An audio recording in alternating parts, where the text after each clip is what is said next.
Sir, தாவேக தலைவரான விஜய் அவர்கள் கரூர் சம்பவத்திற்கு பிறகு முதல் முறையா இப்பதான் ஒரு பெரிய கேப்க்கு அப்புறமே வந்து பொதுமக்களை சந்திச்சிருக்காரு. அதுவும் பாண்டிச்சேரியில. அங்க போய் வந்து நிறைய வசனங்கள் பேசியிருக்கார் வழக்கம் போல. முதல்ல என்னுடைய வன்மையான கண்டனத்தை தெரிவிச்சுக்கிறேன். ஓகே.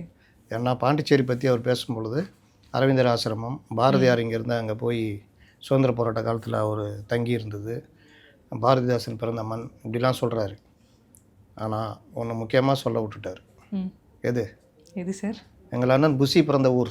அதை பற்றி சொல்லாத நாங்கள் புஷியுடைய அடையாளமே ஆதரவாளர்கள் அங்கிருந்து தானே வந்து என்ற முறையில் அவரை ஃபாலோ பண்ணிட்டு வரோன்ற முறையில் என் வன்மையான கண்டனத்தை தெரிவிச்சுக்கிறோம். மற்றபடி வழக்கம் போல தான். என்னென்னா அங்கே பிளாஸ்ட்டு அதெல்லாம் இல்லை. மற்றபடி அப்படியே பேசுகிறாரு. முதல்ல அந்த பாண்டிச்சேரி கவர்மெண்ட்டுக்கு ஒரு வாழ்த்து சொல்லிக்கிறாரு, வரவேற்கிறாரு, இந்த அரசுக்கு நம்ம பாதுகாப்பாக இருக்கணுன்றாரு. இதெல்லாம் எதை உணர்த்துகிறது?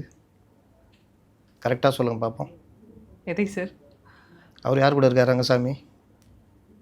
அவங்களே எதிர்த்து தானே சார் பேசுகிறார் திருப்பி திருப்பி. சும்மா நடுவில் அப்படி லைட்டாக. ஆனால் இந்த அரசை நம்ம பாதுகாக்கணுன்றார்ல, இந்த அரசுக்கு நம்ம ஆதரவாக இருக்கணும்.